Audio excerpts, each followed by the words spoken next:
প্রতিষ্ঠার জন্য দীর্ঘদিন লড়াই করে যাচ্ছি। এর মধ্যেই আপনারা জেনেছেন যে ইসির যে তালিকা লিস্টগুলো রয়েছে, যে প্রতীকগুলো নির্ধারণ করে থাকে তারা, সেটা সংশোধনের জন্য আমরা ফাইট করে যাচ্ছি। এখানে অযাচিত কিছু প্রতীক তারা আগে অ্যানলিস্ট করেছিল, ইতিমধ্যেই তারা বেগুন, খাটকলা এগুলো বাদ দিয়েছে এবং নতুন কিছু প্রতীক তারা অন্তর্ভুক্ত করেছে।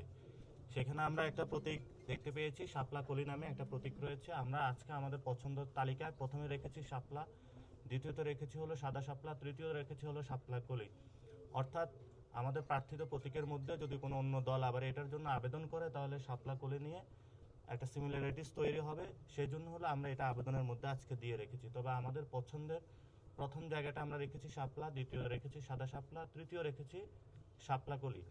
এবং নির্বাচন কমিশন হলো খুব ধীরগতিতে তারা চলাফেরা করছে। আমাদের অনেক আগে আমরা অ্যাপ্লাই করেছিলাম, এই পর্যন্ত এটাকে তারা কোনো সমাধান করতে পারে নাই। তো আমরা তাদের কাছে আহ্বান জানিয়েছিলাম দ্রুত গতিতে এই বিষয়ে সমাধান করে আমরা ইলেকশনের ডামাডোল অলরেডি বাংলাদেশে শুরু হয়েছে।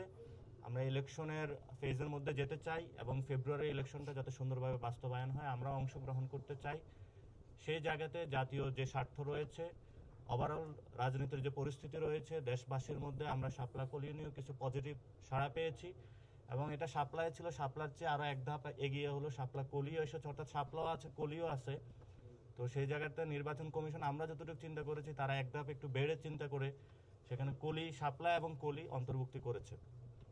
তো আমরা এটা পজিটিভলি নিয়েছি এবং তাদেরকে আমরা আহ্বান জানিয়েছি যে দ্রুত গতিতে যাতে এনসিপির যে নিবন্ধন প্রক্রিয়া এটা সম্পূর্ণ করে আমরা যাতে আমাদের মাঠে প্রতীক নিয়ে যেতে পারি সেই বিষয়ে সুরা সমাধানের করার জন্য। এবং আগামীতে ইনশাল্লাহ ধানের শীষ এবং শাপলাকলির হাড্ডাহাড্ডি লড়াই হবে সেটা। এবং সেখানে আপনারা দেখেছেন যে ধানের শীষ এবং কলি দুইটার মধ্যে ইনশাল্লাহ হাড্ডাহাড্ডি লড়াই হবে। এবং বাংলাদেশকে যে বহুদলীয় গণতন্ত্র থেকে বের করে, যেটা 72 সালে পরে হয়েছিল, বাকশাল কায়েম করা হয়েছিল, বর্তমানে বহুদলীয় গণতন্ত্রের বিপরীতে গিয়ে বাংলাদেশে একটি দল একদলীয় গণতন্ত্রের নামে একদলীয় শাসন ব্যবস্থা করার প্রচেষ্টা চালাচ্ছে। এবং সেই প্রচেষ্টার অংশ হিসেবে তারা ইতিমধ্যে বিভিন্ন দলকে নিজেদের প্রতীক বিক্রি করার জন্য, নমিনেশন বাণিজ্য করার জন্য তারা ইলেকশন কমিশন সংস্কারের নীতিমালা নিয়ে যে উদ্যোগটা নিয়েছে, সেই উদ্যোগের বিপরীতে গিয়ে সরকারের সাথে বিভিন্ন নেগোসিয়েশন, বোঝাপড়ার আন্ডারস্ট্যান্ডিংয়ের ভিত্তিতে যাচ্ছে। সেখানে আমরা নির্বাচন কমিশনকে বলছি, নির্বাচন যে কোনো দলের নির্বাচন প্রতীক কোনো নমিনেশন বাণিজ্যের প্রতীক হতে পারে না।